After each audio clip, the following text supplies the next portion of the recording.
Dartmoor prison, isolated from the outside world by walls of granite.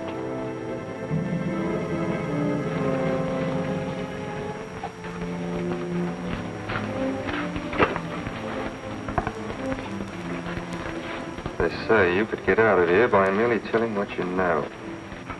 You may or may not be another Scotland Yard bloke, but I'll give you the same answer I gave the others. I still have 2 years, 8 months, and 6 days left in which to make musical boxes. That'll be sold at auction for the benefit of this delightful sanctuary.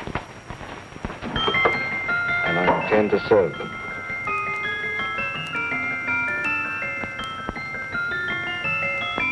Move along. And now we come to the next object on our list, or I should say objects, because there are 3 of them. Now, ladies and gentlemen, these can be bought together or separately. Now, these beautiful little musical boxes only arrived this morning, and I didn't intend to put them on the auction block until later, but I'm going to sell them now.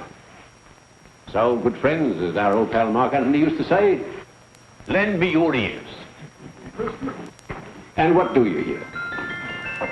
Right. The beautiful tinkle tinkle of a musical box. What a lovely trinket. What a beautiful gift.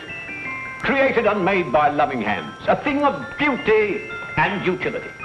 I was going to start with £5. It's a bargain, £5. Do I see any hands? If there's a connoisseur in the house, will go £3 for it. £2. £1. 10 shillings. Thank you, sir. Ladies and gentlemen, 10 shillings is offered for a musical box you couldn't buy anywhere in London for less than £5. It'd be stealing to let it go for 10 shillings. Like taking milk from a baby. All right, we're selling for 10 shillings. 10 shillings, 10 shillings is offered, 10 shillings is offered, 10 shillings is offered. Will anybody give me £1? Will give me £1? Oh, one someone will give me £1. £1 is offered, £1 is offered, ladies and gentlemen, £1 is offered. It's against you, sir.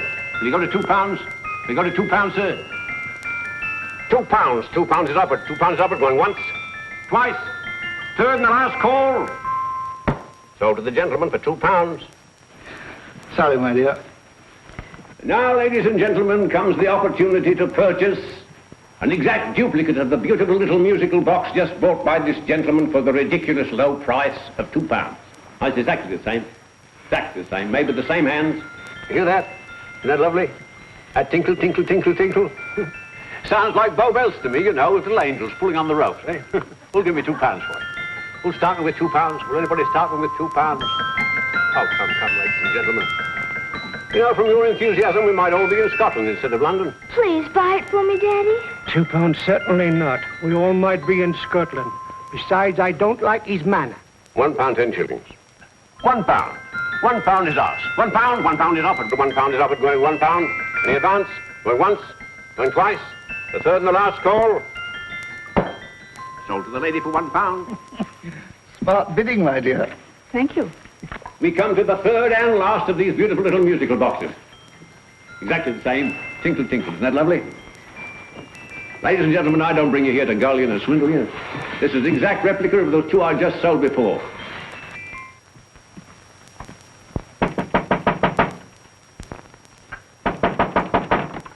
We're closed. But this is extremely important.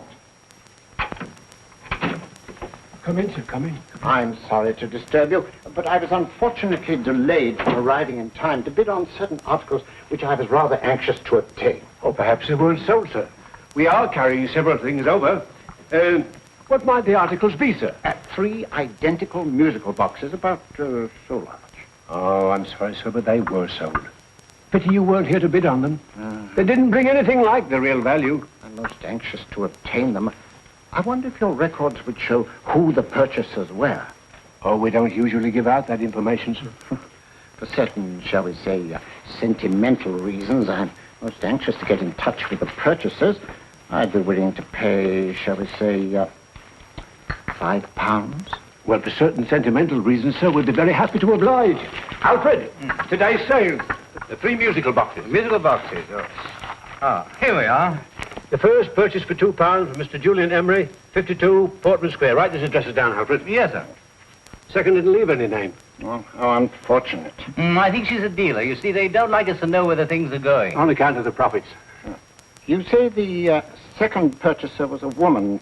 Can you give me a description of her? Oh, she was a young woman. Fairly tall, slender. Had a light complexion and dark hair, and she was wearing A grey suit, don't you remember? That's right. She probably runs a gift shop. She paid £1. You say she comes here fairly frequently? No, I didn't say so. But she does, sir. Like as not, she'll come in on Thursday. We have sales on Mondays and Thursdays. Oh. And the third box? The third, Mr. William Kilgore, 143B Hampton Way. For 10 shillings. Quite a drop from £2. Mr. Kilgore was a Scotchman. Thank you. You've been most helpful. Oh, thank you, sir. And any time you're passing, dropping, we always have lovely things for sale. How card, sir? Thank you. I'll be back Thursday.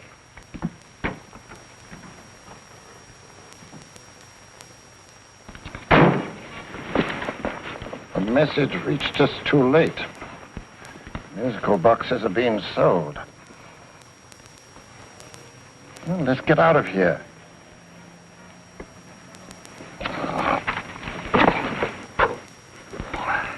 Someday you'll go too far. Reaching for a star, you fool. Yet a fool may touch a star, Colonel Cavanaugh, if he but reach high enough. But not possess it as you would. The musical boxes, they're being sold. What a pity for you, my dear Colonel. Is it my fault that the message reached us only an hour ago? Is it my fault that they were sold? You can't hold me responsible for that. Hope for your sake you're right.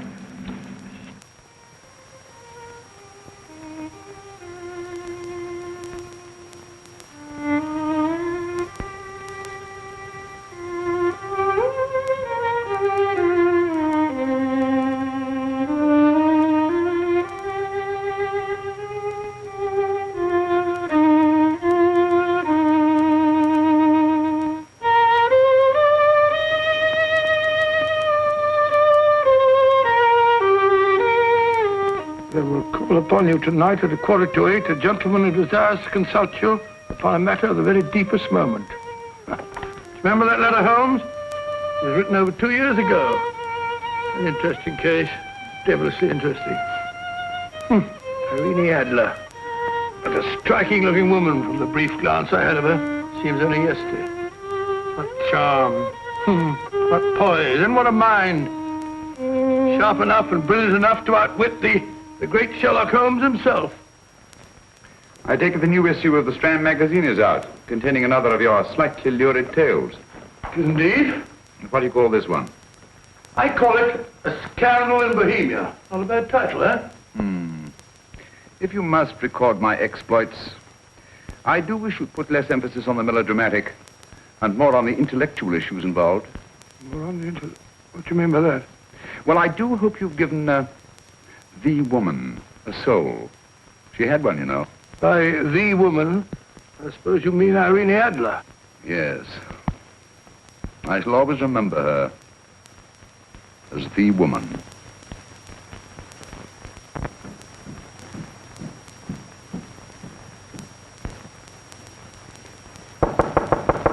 Come in. I think. That's the old boy. How are you? How are you, old boy? I haven't seen you for years. I want you to meet my old friend Sherlock Holmes. Holmes, this is Stinky. In other words, Julian Emery. How do you do, Mr. Emery? Watson has often spoken of you. Oh, has he? Yes, we were at school together. Yes, more years ago than I care to remember, but you didn't come in here just to remind me of that. No, I just happened to be in the neighborhood and saw your lights burning, so I took the liberty of looking you up. Still writing your mystery stuff? Yes, there's a new one out this week. Good, I never miss them. Oh, good, thanks. I say that bandage makes you look very interesting. Still poking your nose into other people's business as usual? Who hit you? I haven't the foggiest notion. Somebody knocked me on the head in my own living room, and then proceeded to commit the most idiotic burglary you ever heard of. Fellow must have been balmy as a coot. Balmy? Why? Come sit down, old boy. Would you You like a cup of tea? Huh? Oh, all right. I'll go and tell Mrs. Hudson. Yeah. Why do you say the robbery was idiotic, Mr. Emery? Oh, simply from the fact that with about £5,000 worth of musical boxes in my living room, the thief, who I caught in the act, made off with one that isn't even worth £5. I gather you're a collector of musical boxes. Yes, I am indeed. Some of them very beautiful, but not the one that was stolen. The thief evidently grabbed the first thing that came to his hand when he heard me coming into the room. Still, it's rather odd, isn't it, that having disposed of you, he didn't pick up something more valuable. Mm-hmm. Was there anything unusual about the stolen box? No, nothing at all. No, I picked it up in the south of France, several years ago. You say you have many valuable music boxes, and yet the thief made off with one that isn't worth £5. Sounds like rather an intriguing little problem. Well, I take it that he was just an ordinary petty thief and didn't know the value. That is a possible explanation, and yet I venture to say that the average petty thief has a more extensive knowledge of the value of objets d'art than the average collector. Well, anyway, that's gotten the odds theory. They didn't get very excited about it. That's consistent anyway. I wonder if I might see your collection, Mr. Emery. Oh, of course you could, yes. Nothing a collector likes more than showing off his trophies. When will it suit you? No time like the present. Good. My place is just round in Portman Square. Shall we? Yes, right. Hello? Where are you going? Stinky hasn't had his tea yet. Oh, I'm sorry. We're going round to my place, where I'm going to give you something better than tea. Now, this one was made for Louis XV, and is one of the very few still in existence from that period, and a particularly fine specimen at that. Charming, isn't it? Quite. They all sound to me like a lot of mice running about on a tin roof. I'm afraid you have no ear for music, Watson. Give me a good old band playing a rousing march. You have all your silly little tweets.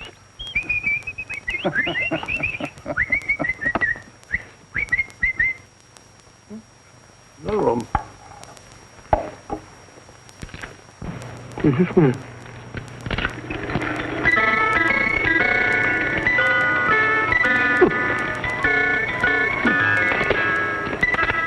Stupid thing. Singing rabbit. What would you say offhand is the value of a box like that, Mr. Emery? Well, it's hard to say offhand, but I think we'll bring about £500 or £600 today. It's the gem of my collection. Yet a thief who steals an oddity like a musical box passes up one worth £500 for one of almost no value at all. Odd. Very odd. What was the stolen box like, Mr. Emery? Oh, just a plain wooden box about so big. Mm-hmm. As a matter of fact, I have one over here almost exactly like it. I picked this up yesterday at an auction room in Knightsbridge. Paid only £2 for it. Of course, I wouldn't in the ordinary way add one like this to my collection, but the tune intrigued me. I'd never heard it before.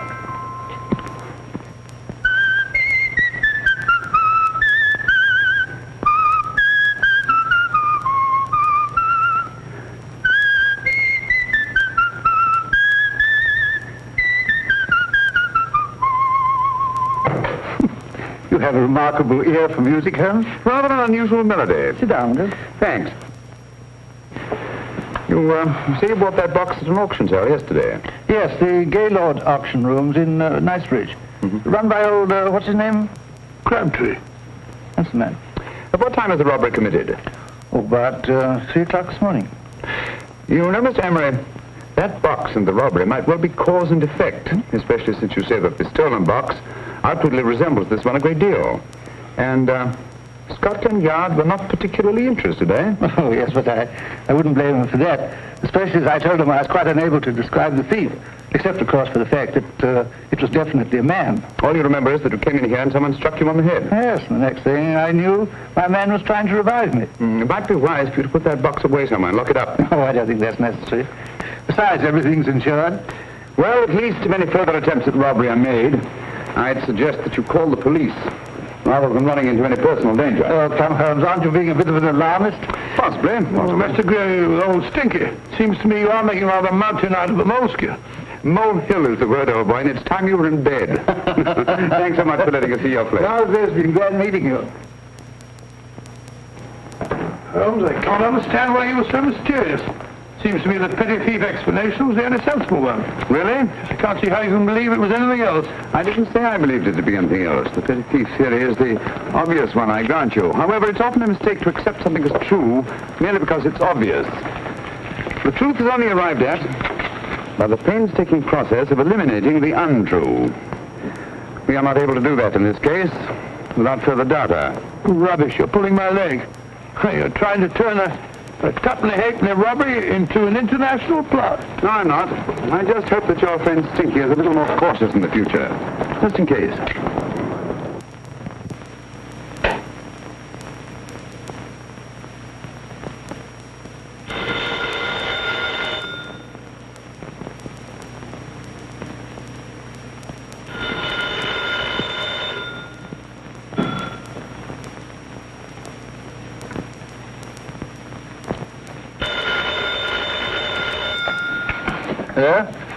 Yeah? Julian Emmerich here. Who?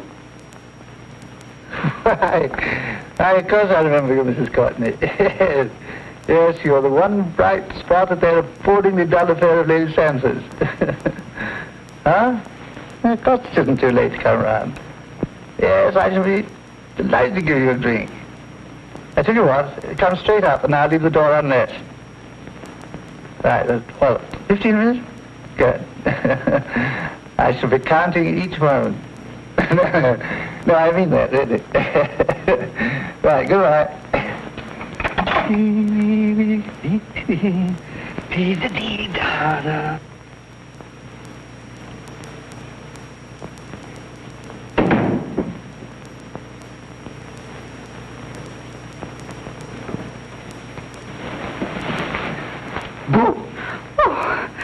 You startled me. Did I? Yes.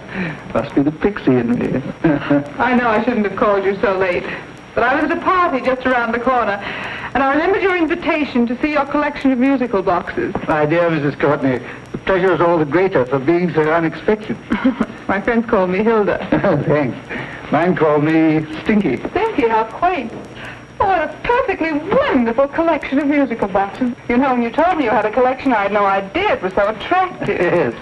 They appeal to the ear as well as to the eye. Oh, what a plain little one. Why, it looks just like a country cousin amid all this grandeur. No. You mustn't underestimate the country cousin. Only last night a burglar broke in here, and with all these to choose from, went off with one very much like it. Really? Yes, I don't mind the loss of the box so much, but I do resent this crack on the skull. But it makes you look so interesting. Oh, do you think so? It's funny, that's what old Fatso said. Fatso? I mean, Dr. Watson. He was here this evening with a friend, Mr. Holmes. He's interested in my collection, too. Sherlock Holmes? Yes. Do you know him? I've heard of him. Yes, he seems to think I'm in some sort of danger. What a haunting tune. It takes me right back to my childhood. Really? Do you know, it's odd that you should be interested in that particular musical box. Odd? Why? Because Mr. Holmes is also interested in it. He may have been more interested in the tune than in the box. My dear, yes, that's right. I remember now. He whistled it note for note, having heard it only once. Really? He must be a remarkable man. Bit of an alarmist, if you ask me. Don't you believe in warnings? Of course not. Who'd want a box like that? I would. You're not serious. Oh, but I am. Well, you put me in a very awkward position. I'm a collector, you know. And the collector buys but never sells. But if the price were high enough... The price has nothing to do with it. It's the principle of the thing. Yes, well, we haven't had our drink. No, thanks. I must be getting along. Must you really? I'm afraid so. You're not walking out on me, are you? My reputation. Stinky. I say, you know, you are an attractive woman. Thanks.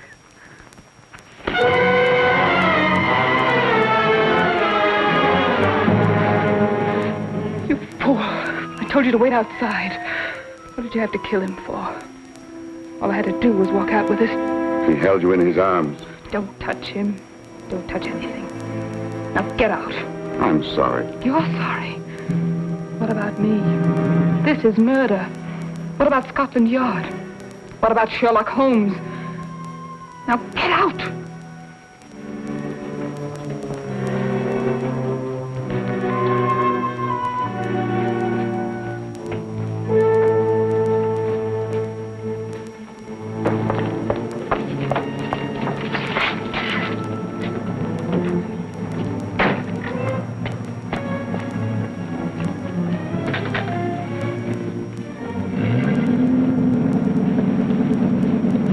you get it? Good. Did you have any trouble with him? Just a matter of murder. Mr. Holmes. Hopkins? Thanks for coming so promptly. Inspector Lestrade suggested that I call through to you. Mr. Emery was the client of Mr. Holmes, Inspector. Indeed. You didn't mention that when I telephoned you, Mr. Holmes. Well, not exactly a client, Inspector. Sergeant Thompson? He was killed between the hours of 11 and 2 o'clock this morning, Mr. Holmes. Must have been someone he knew, someone of whom he had no suspicion. Poor old Stinky. It's all my fault. I should have prevented this. Well, it's no time to start talking about that now, Doctor. Apparently it's gone. That's the second attempt on the musical box that Emery bought at the auction sale, and this time it was successful. But that box was only worth £2. It was worth a man's life, Watson. I think we'd better pay a visit to Gaylord's auction room and that fellow Crabtree. Inspector, may I suggest that you make a complete search of this flat for a small, plain, musical box about that size? Thank you. Come on, Watson. You say the first box went to Mr. Julian Emery, the second to Mr. Kilgore, 143B Hampton Way, and the third to the unidentified young lady who presumably has a shop and lives near Golders Green. That's right, Mr. Holmes. Isn't it rather strange, Mr. Crabtree, that you should have had 3 identical musical boxes all playing the same tune? Where'd they come from? Dartmoor Prison. Dartmoor? Yeah, we get a regular shipment from there every month. The inmates manufacture them. Well, they make all kinds of things, you know, pipe racks, waste paper baskets, musical boxes. Did you happen to notice if anyone showed any particular interest during the auction in the purchasers of these 3 boxes? Oh, come now, Mr. Crabtree. This is very literally a matter of life and death. Well, since you put it that way, Mr. Holmes, there was a gentleman came in here about an hour after closing time, and he was in an awful state, he was. He gave me £5 to tell him where the boxes had gone to. He said they had a sentimental value for him, sir. Expensive sentiment. Can you describe him? He was tall, distinguished looking, and he had grey hair and a moustache. He was quite a gentleman, sir. What was his reaction when you were unable to supply him with the address of the young lady who owned the shop?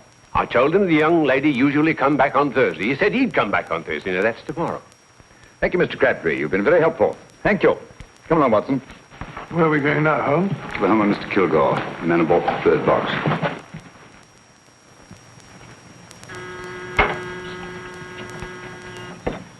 But hang it all, Holmes, how do you know those other 2 musical boxes are of any importance? I don't, but I certainly have no intention of waiting until the owners are murdered to find out. No one at home. I hope that's the explanation. I'll have a look through this window.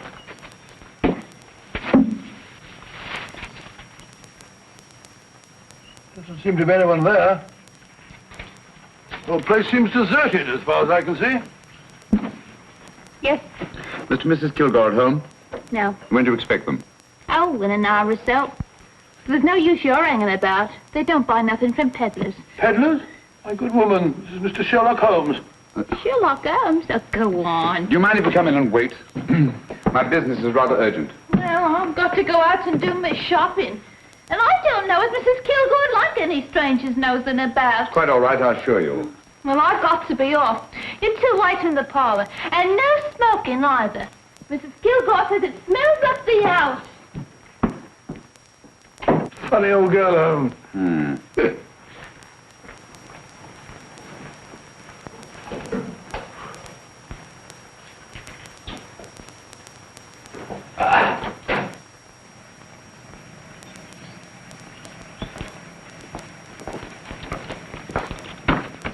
Park Lane.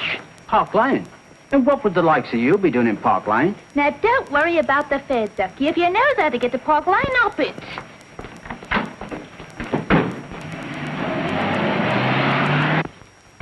You know, Holmes, I've been thinking. There must have been something hidden in that box of old Stinky's. Stolen jewelry, possibly. What's up, Holmes? Listen. What's just the steam in the water pipes?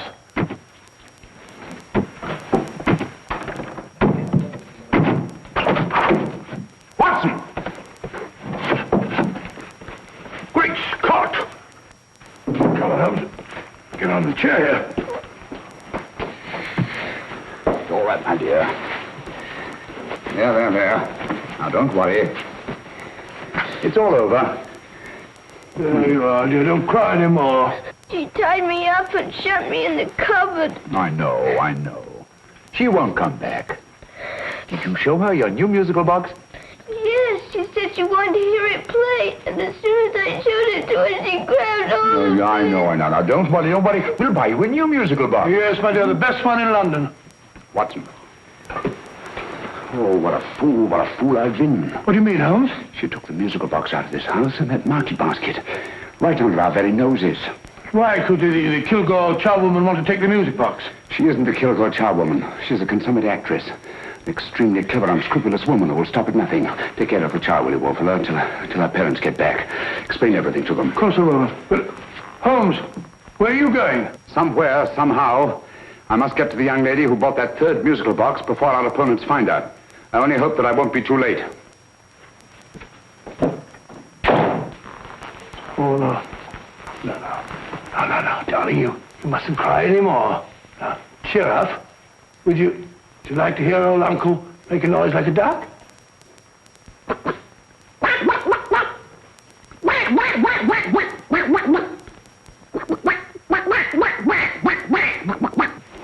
Oh, sorry.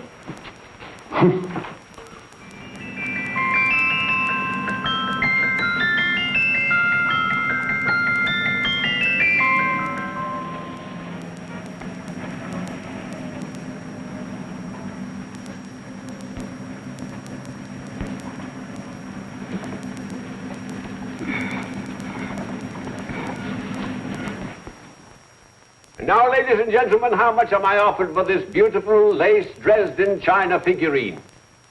A lady of the French court. Now, this is the genuine article. What a beautiful ornament for your mantelpiece. Or you could use it as a centerpiece on the dining room table. Now, will somebody start me for £10? Will somebody start me for £10? £8. £7. All right, £5 is offered, £5 is offered, £5 is offered, £5.10, £5.15, £5.15. £6 is offered, £6, going once, going twice, the third and the last call. Have you all done? Sold to the lady from Twickenham for £6. Next, we have a real museum piece, ladies and gentlemen. A fine 19th century doll. A costume and exact replica of the holiday clothes worn by the Hungarian peasant women. Now, ladies and gentlemen, an article like this would cost you from £15 to £20 in a West End shop. I'm not going to ask you for anything like that. Who'll give me £2 for it? £2. Anybody offer me £2? £2 for the Hungarian? £2? £1. What? Does anybody give me £1? Anybody offer me £1 for the doll? £1 is offered, ladies and gentlemen. £1 is offered. Now, I'm not going to waste your valuable time or mine in trying to get one half of what this beautiful doll is worth. If the young lady can steal it for £1, that's her good fortune. So it's going once, it's going twice, the third and last call. Any more? Sold to the young lady for £1.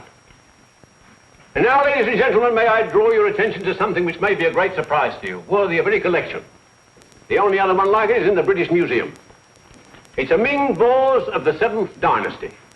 This vase lay in a large collection somewhere outside Rome for over 2 centuries, I understand. It was discovered there by the noted antiquarian Sir Andrew Coppleston. Now, some of you may remember Sir Andrew Coppleston. Besides being a noted traveller and antiquarian, he's also a gentleman rider.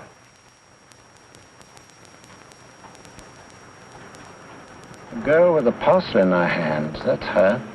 Are you sure that's the girl? Well, she fits perfectly the auctioneer's description. Follow her, Hamid.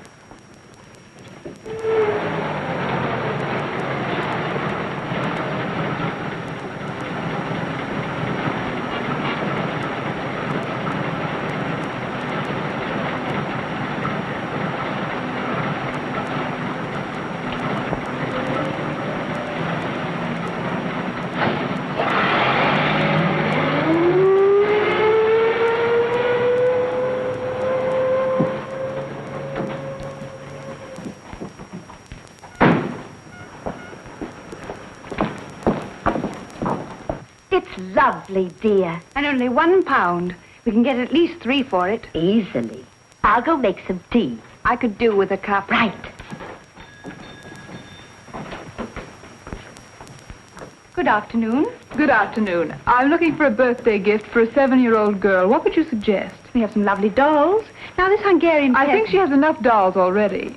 Books are always welcome. Well, I'm looking for something a little different. Well, that's rather cute. What is it? Well, that's a musical box. Children always love them. And this is an exceptionally nice one. It plays many tunes.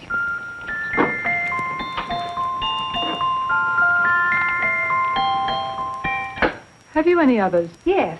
If you'll just step this way. I have only 2 left.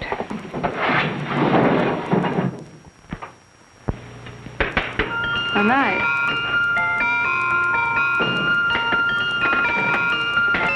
Are you sure this is all you have? I'm sorry. They're rather hard to find, you know. That's our entire allotment. I did have one other, but I sold it earlier this afternoon. But it was only a plain wooden one. It wouldn't have been a very nice gift for a child. Really? Do you happen to know who the purchaser was? Why, yes. He left his card, just in case anyone should inquire for him.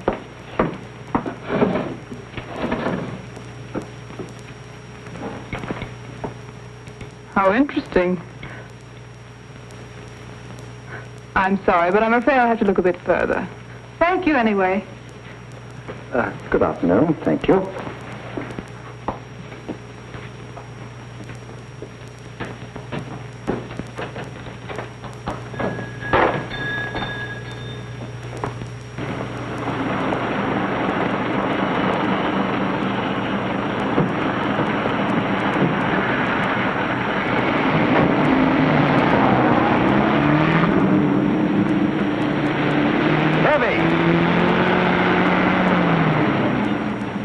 Follow that cab. Here, now, what?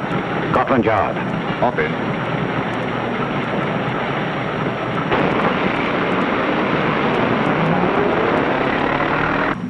Sherlock Holmes.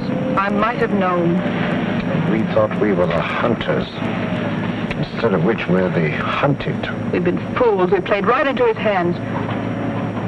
Of course. He's had us followed. Don't look.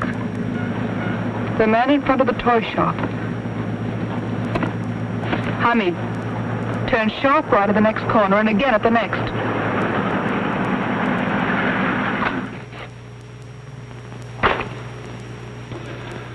No photograph of her, Commissioner, as I expected. She's not a known criminal. But how do you expect to know if you do find her? After all, she was disguised as a charwoman. Don't worry, old fellow. If I ever see her again, I'll recognize her. Well, it won't be long till we know who they are and from where they operate. Who's covering them? Sergeant Thompson's following them, sir. They won't get away from him. He's a good man. We could have arrested them at Clifford's toy shop if we had any proof. But we know that they killed Emery. Proof, my dear fellow. We must have proof. We've x-rayed it, sir. There's nothing whatever concealed in the box. We'll have a look at the plates.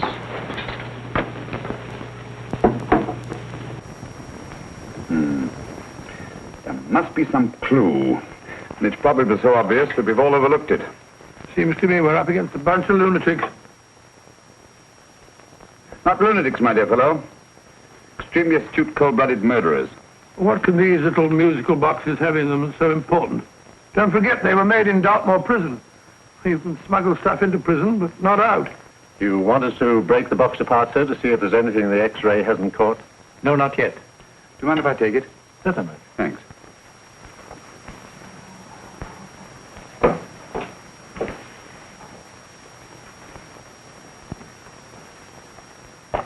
The governor of Dartmoor Prison informed us, sir, in answer to Mr. Holmes' question, that all 3 musical boxes were made by the same convict, John Davidson, serving a 7-year term, sir. Davidson? The Bank of England plate. That'll be all. Yes, sir. Now we're getting somewhere. Wait a minute. How did you know about the plates, Mr. Holmes? I'm a student of crime, Inspector. I make it my business to know about such things. And when the name of Davidson was mentioned... Well, who is this fellow Davidson? As long as Mr. Holmes seems to know all about it already, I suppose there's no harm in telling you. 2 years ago in London, there occurred a robbery of such tremendous importance, although the stolen articles themselves have no intrinsic value whatsoever, that the Home Secretary was instrumental in seeing that not a word of it appeared in any newspaper. But you never told me anything about this, Holmes. You were away at the time. Articles of no intrinsic value and yet of such importance? I don't understand. Davidson was apprehended within 15 minutes of committing the theft. But by that time, He'd hidden the articles in question, and they've yet to be found. Before going further, Dr. Watson, I must inform you that this matter's not to be mentioned outside of this room. Of course not. Do I look like a man who'd gossip? Let's not go into that now, old fellow, shall we? Davidson had been employed for years in a position of extreme trust by the engravings department of the Bank of England. The articles he stole were nothing less than a complete duplicate set of plates for printing £5 notes. What? The Bank of England's own plates? Precisely. And with those plates, a gang of crooks could flood England with £5 notes, not forged in the usual sense of the word, but notes undetectable from genuine Bank of England notes in any way whatsoever. Good heavens. Any whisper at all might have resulted in enormous damage in shaking public confidence in the Treasury. We tried everything after we arrested Davidson. Offered him a shorter sentence if he'd tell us where he'd hidden the plates. Why, we even put in Scotland Yard men with him as cellmates, but no result. Obviously, Davidson is a man of strong character and infinite patience. Yet suddenly he feels impelled to smuggle out the secret of the hiding place of the plates to his confederates. Why? I don't understand, Mr. Holmes. Well, for example, has the Bank of England made any plans to radically change the design of the £5 note so that in, say, 7 years from now, notes made from the stolen plates would be worthless? Confidentially, Mr. Holmes, such a move was discussed. But replacing all the £5 notes in circulation would be such a Herculean task that nothing's been done about it as yet. I see. Of course, there is another possible explanation. Davidson didn't have much time to find a hiding place before he was captured. He may be afraid that the plates will be accidentally discovered before he's released. Hence his anxiety to communicate their whereabouts to his confederates as soon as possible. I believe you've hit it, Mr. Holmes. I'm sure that the message is contained in this musical box. Or rather, in all 3 musical boxes, since possession of all 3 seems to be essential. Our opponents have 2/3 of the puzzle, we have 1/3. Well, what are you going to do, Holmes? Try to deduce the message from the 1/3 that we have.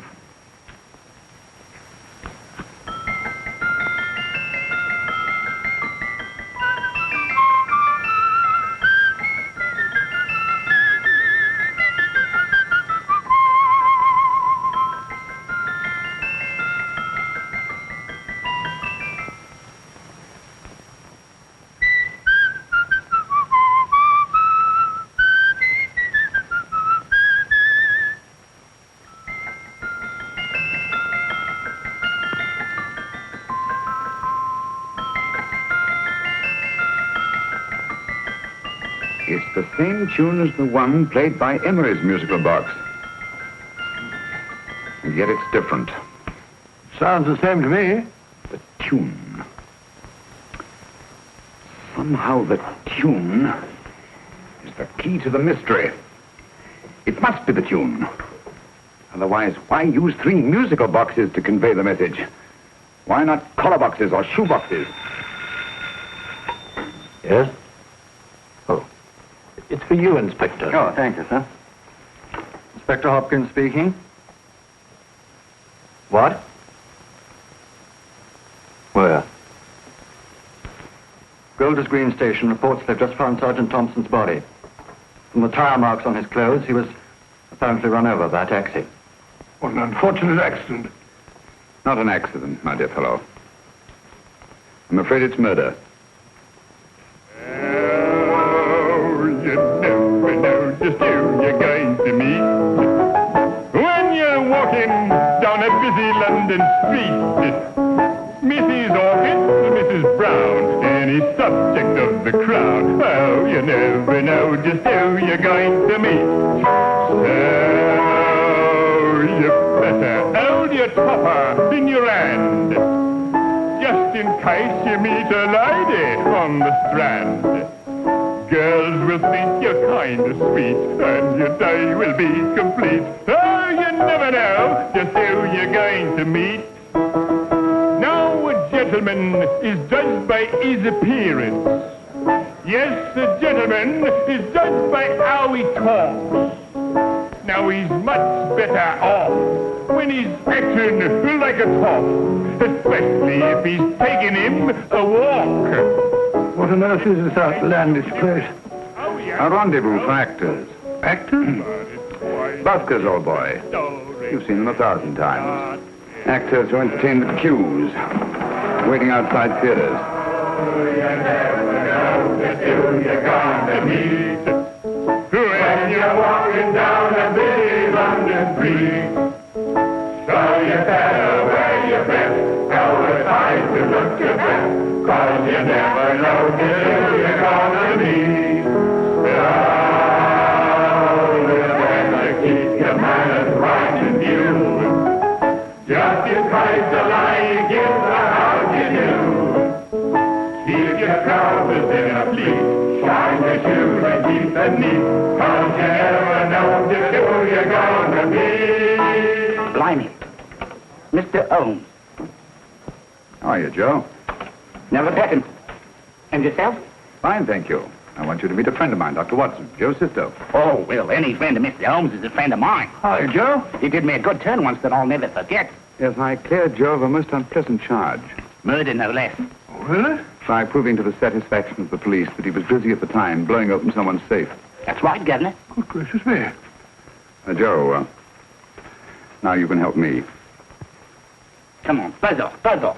Come on, off it, off it. Can't a gentleman have some peace and quiet around here? And you too. There you are, Mr. Holmes.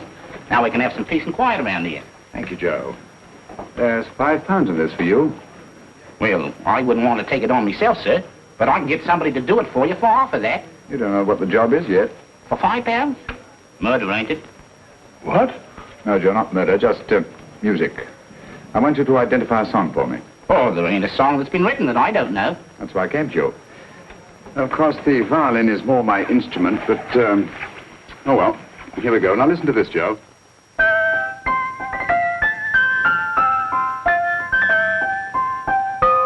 Wait a minute.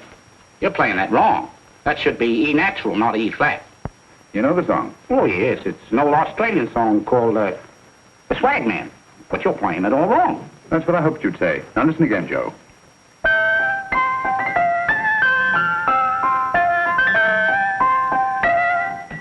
That's the same tune, all right. But you're making different mistakes than you did the first time. No, not mistakes, Joe. Call them variations. Here, play the song for me, will you, the way it's written.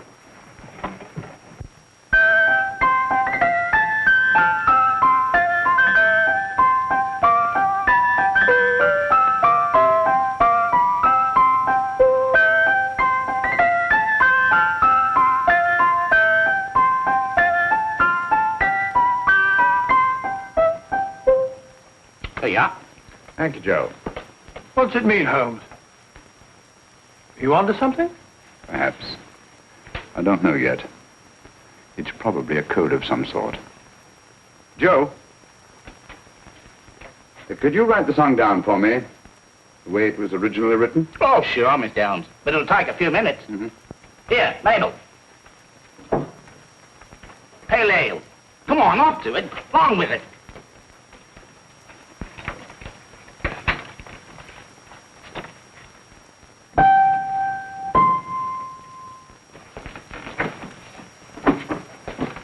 Well, obviously it isn't the lyrics. No combination of those words made any sense at all. The variations in the way Emery's musical box played the tune are different from the variations in the one we have. You sure? Quite. You see, I took the trouble to memorize the tune as played by Emery's box that night we were with him in his flat. Holmes, you amaze me. Elementary, my dear fellow. One of the first principles in solving crime is never to disregard anything, no matter how trivial. Why are there 3 boxes? Why not 1? Because the message was obviously too long to be conveyed by any one variation. Then there's the 3rd box, the one that woman took from the Kilgores. That contains yet another set of variations. Yes, well, it's all beyond me. Well, all we have to do now is to find the secret of the variations. Not a very easy problem to solve, my dear fellow.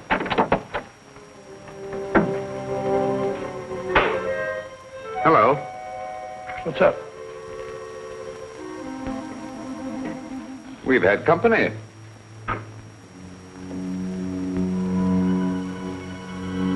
I say, this is outrageous.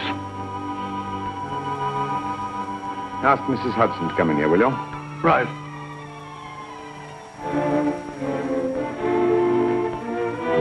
Mrs. Hudson?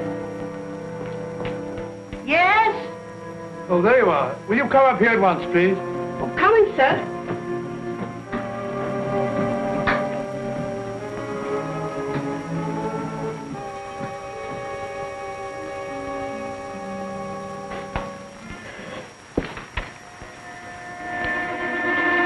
Mercy me, Mr. Holmes. What has happened? Who called while we were out, Mrs. Hudson? Just a young lady. The one who said you wanted her to wait for you. And a nice-looking old gentleman with Our her. friends again, Watson. Friends? What did the young lady look like? Oh, I couldn't see her face. She had a heavy black veil on. But she had such a nice way with her. Oh, I'm sorry, Mr. Holmes, if I've done anything wrong. But you did say I should always let clients come in and wait for you. Don't worry, Mrs. Hudson, don't worry. You had no way of knowing. It's quite all right, quite all right. Now, don't worry, Mrs. Hudson. Don't worry. Where on earth's the musical box? They didn't get it. Didn't get it? Where is it? It's in your hand. Huh? In that biscuit jar. Pick the biscuits off the top. Now put your hand inside, and you'll find the music box. Well done, Holmes. Well done. Amazing.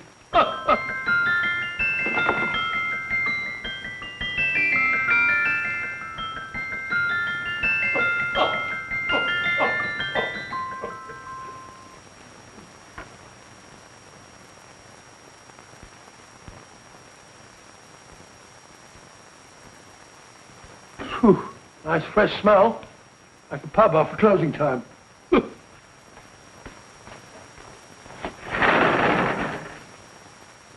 I say, Holmes, What? it's morning.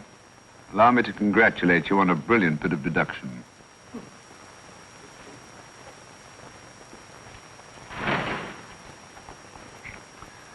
It's not a transposition, not a polygraph transposition, not a trigraph, nor any known form of decoding.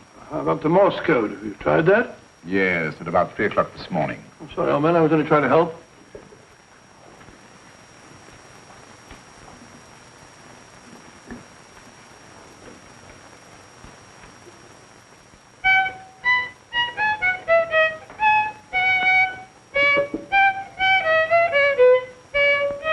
Oh, do me a favor. Not again. Must have heard that thing 1,000 times.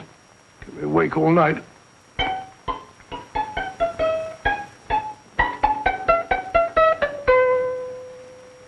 Not a very distinguished composition, I grant you. You know perfectly well I don't know one tune from the other. When I was a kid, my people tried to have me taught the piano. I've always felt sorry for that old teacher of mine. The poor old girl finally reached the point of numbering the keys for me. 1, 2, 3, 4. Even then, I never progressed beyond... Numbering the keys, Watson.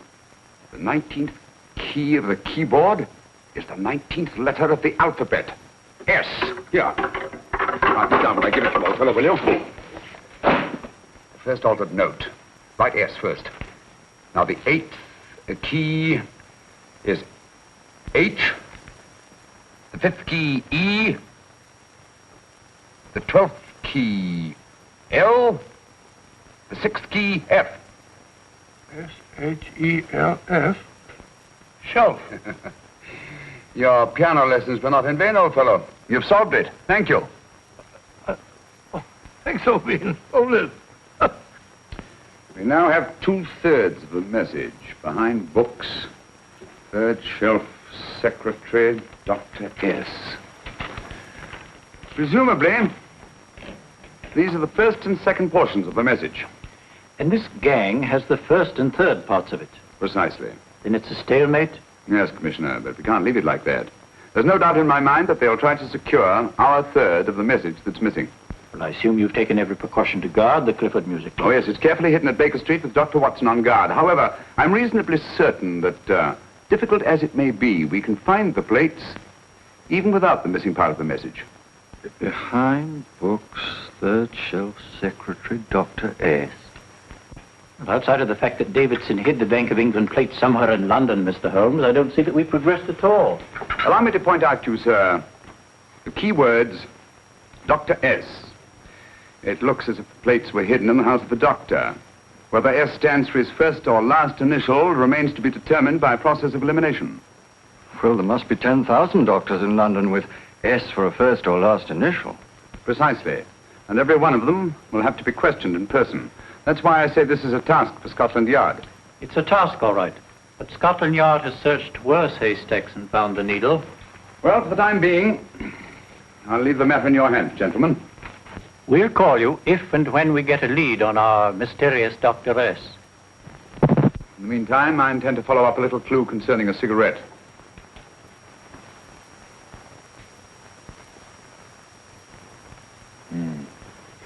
You're certain of the identification of the tobacco? Absolutely. I have made up this special blend for only 3 customers. It is almost pure Egyptian, with admixture of latakia for added body, and a pinch of perique. Merely a whisper, as one might say, for elusive fragrance. Yes. And the 3 customers? Major Wilson in Bombay, India. Mrs. Catherine Leamington Smith in Ireland. Yes, and the 3rd? Mrs. Hilda Courtney of Park Mansions, Bryanston Square. Thank you. Thank you very much. You've been most helpful. It is a pleasure to have been of service, Mr. Holmes.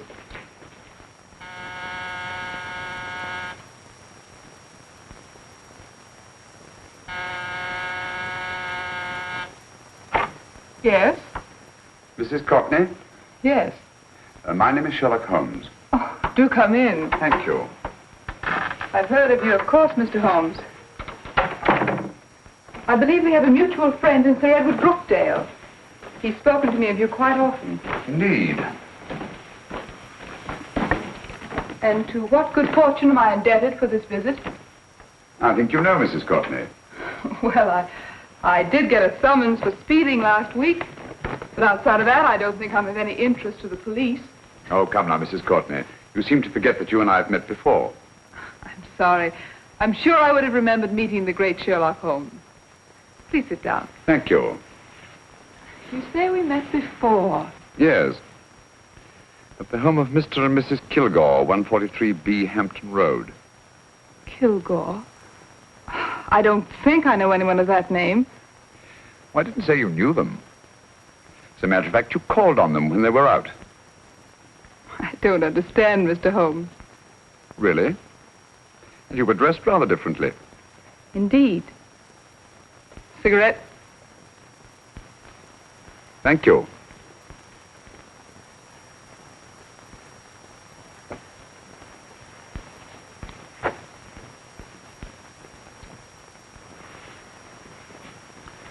Thank you.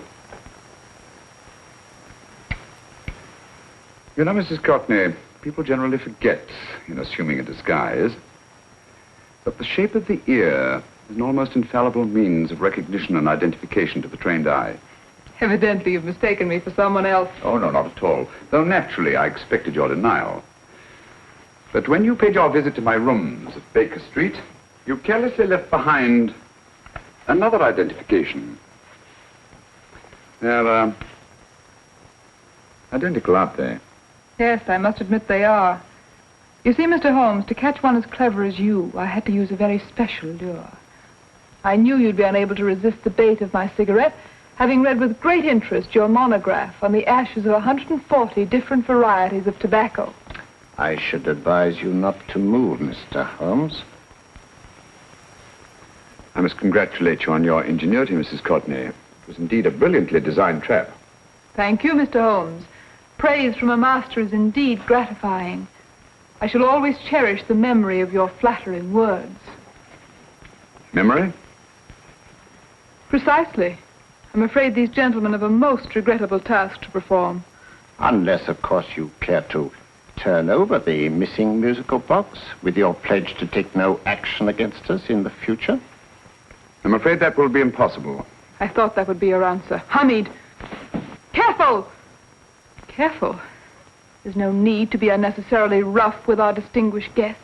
You realize, Mr. Holmes, that your demise will not take place here. The corpus delicti, you know. Well, naturally. Shall we go? It's so fearfully awkward having a dead body lying about. Don't you agree, Mr. Holmes? Another dead body shouldn't weigh too heavily on your conscience, Mrs. Courtney.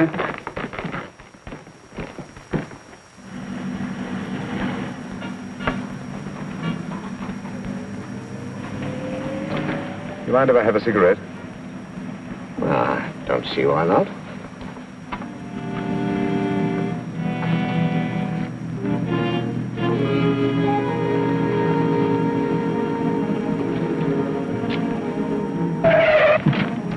Be careful, Hamid.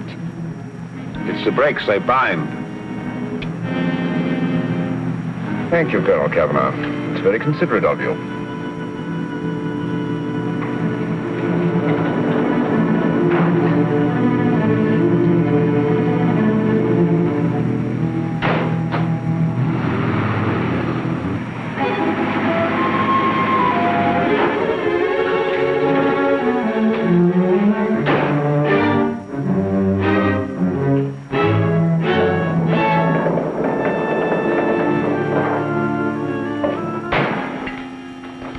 You'll be happy to know, Mr. Holmes, that your death will be a painless one. Hamid, attach this to the motor of the taxi. That little attachment, my dear Mr. Holmes, contains the deadly fluid known as monosulfide. The Germans use it with gratifying results in removing their undesirables.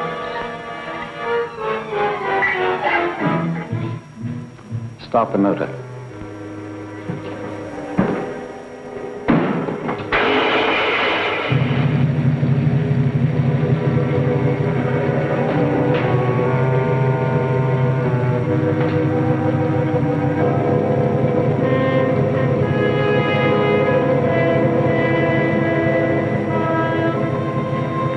Tape his mouth.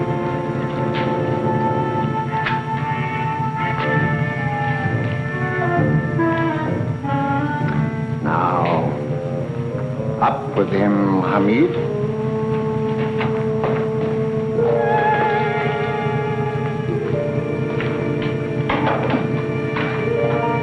You find yourself like Muhammad's coffin, Mr. Holmes, suspended between heaven and earth. Plenty of fuel in the tank? Good. It would be too bad to have anything go wrong through so simple an oversight.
Good afternoon. Mr. Sherlock Holmes? No, I'm Dr. Watson. Oh, of course, Dr. Watson. How stupid of me. Oh, so stupid of me. Won't you come in? Well, I really came to see Mr. Holmes. Oh, I'm afraid he's out. I don't know when he'll be back. Perhaps there's something I can do. Won't you sit down? Thank you. You know, Sherlock Holmes and I have been engaged on a great many cases. Oh, really? Yes, indeed. As a matter of fact, this very moment, we're involved in one of the most baffling... Oh, well, won't you tell me your trouble? I may be able to help you. That's very kind of you, Dr. Watson. Perhaps if I wouldn't be imposing too much. Imposing? Oh, there's no imposition at all. A pleasure, I assure you. Now, tell me all about it, Miss Williams. Mrs. Williams. I live in Surrey, Dr. Watson, and I've come up to London in sheer desperation. My only sister has disappeared, and the local police seem utterly unable to find her. Well, Holmes and I solved a case exactly like that once. Very interesting as far as I remember. I call it the adventure of the solitary cyclist. Oh, sorry. Now I come to think of it, it wasn't so very similar. Entirely different. I don't think what I was saying. Where were we? She's only 17, Dr. Watson, and until she disappeared last Thursday, she seemed to be in the best of spirits. Well, possibly a romantic entanglement? Oh, no, nothing of the sort. She left no note, didn't even pack a bag, no explanation.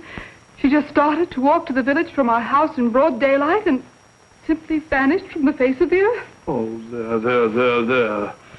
Might I have a glass of water? Glass of water. Have one in 1 minute.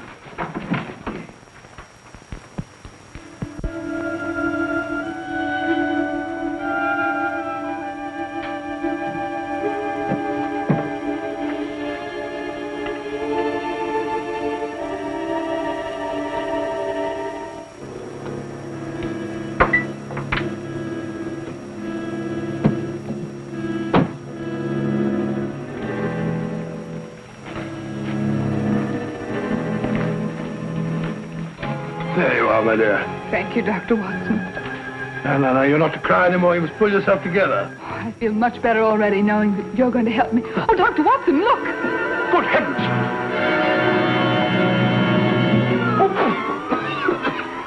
Get through the fire brigade, quickly!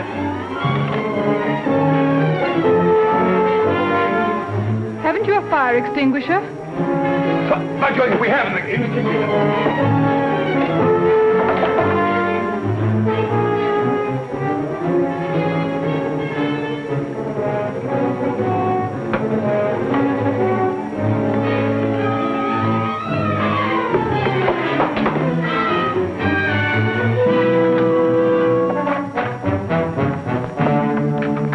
Don't you worry, Miss Williams. We'll have this thing out in no time.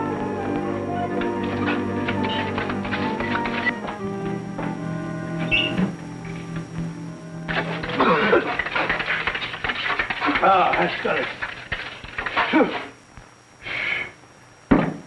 It's a bear. Well, you see, there was no need for the fire brigade after all.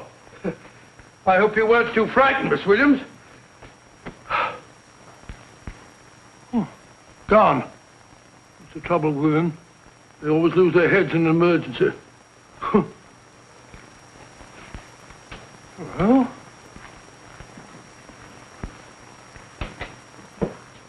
a musical box.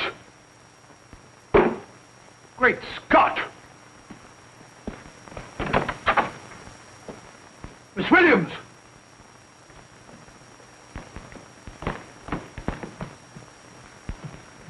Well? Good. And Holmes? By now, Mr. Holmes has no doubt exchanged his violin for a harp. Always assuming that heaven is his destination. And now that we have the missing musical box.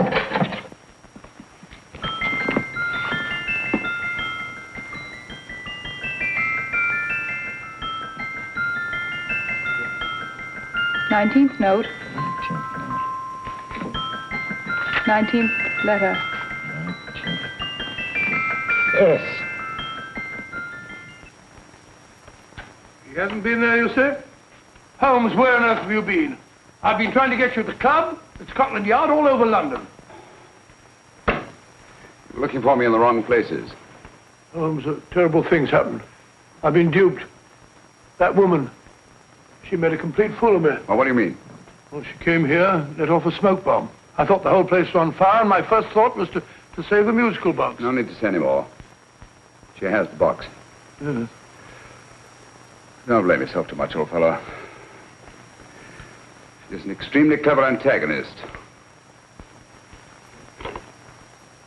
Smoke bomb, you said? Well, you can console yourself with the thought that your charming friend is at least a reader of yours. What do you mean? If I remember correctly, you wrote about my little experiment with smoke and the cry of fire in a story you entitled A Scandal in Bohemia, which has just appeared in the Strand magazine. All right, old boy. Don't rub it in. But it may cheer you up to know that you made a fool of me, too. That cigarette stub was planted here for one express purpose. We're going to bandaging around this place. Bandaging? What's the matter, Holmes? You hurt? Explanations will have to wait until later. At the moment, we're faced with a problem which I fear is insurmountable. Come over here, old boy, will you? Right. Our opponents are in possession of all 3 parts of the code. And here are we, while the Bank of England plates pass into their possession. Cheer up, old fellow, cheer up. As Dr. Samuel Johnson once said, there's no problem the mind of man can set that the mind of man cannot solve. What's that, old fellow? I was just quoting Dr. Samuel Johnson. He said there is Thank you, Watson. Thank you. Leaving the front reception room, we come into the main hall, where Dr. Johnson was in the habit of passing through to have his meager meals in the dining room opposite, in company with his friend and biographer, James Boswell. We will now pass up the stairway, which remains in its natural wood finish, just as it was when the good doctor was here. The framed etching on the wall is believed to have been presented to Dr. Johnson by the distinguished painter, Sir Joshua Reynolds. I've been told here that that picture was given in by Mrs. Thrale, and it's definitely not a Reynolds. Is that important, my dear? Oh, I'm sorry. This way, ladies and gentlemen, please, this way. Move along, children, move along. The secretary's not on this floor. Patience, Hamid. I've a feeling My that... dear Colonel, with Sherlock Holmes out of the way, what could go wrong?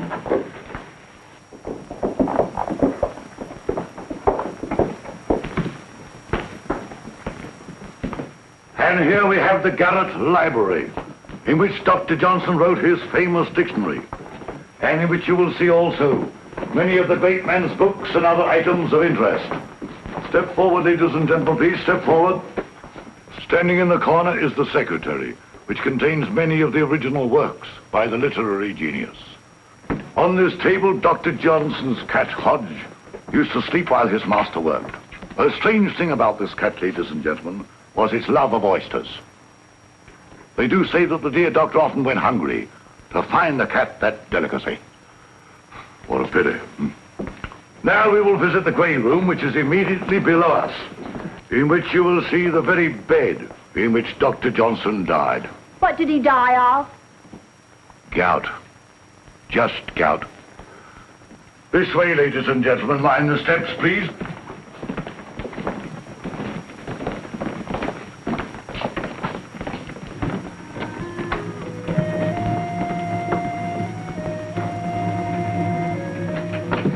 Your keys.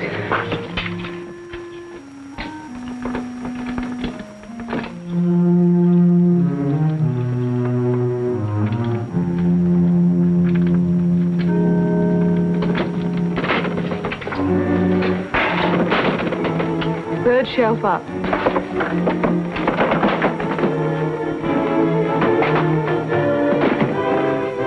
The knife.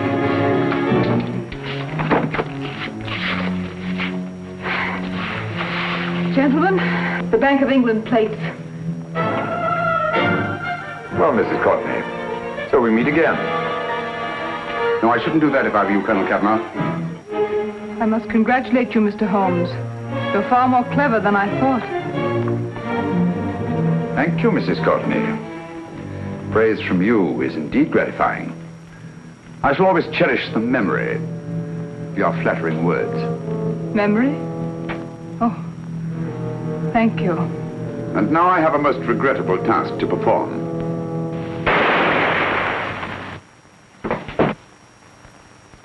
Holmes! Coming, Holmes! Holmes! You all right? Perfectly, thank you, old fellow, but I think this gentleman on the floor requires some medical attention. We must see that he looks his best, you know, when he's hanged. Take them in charge.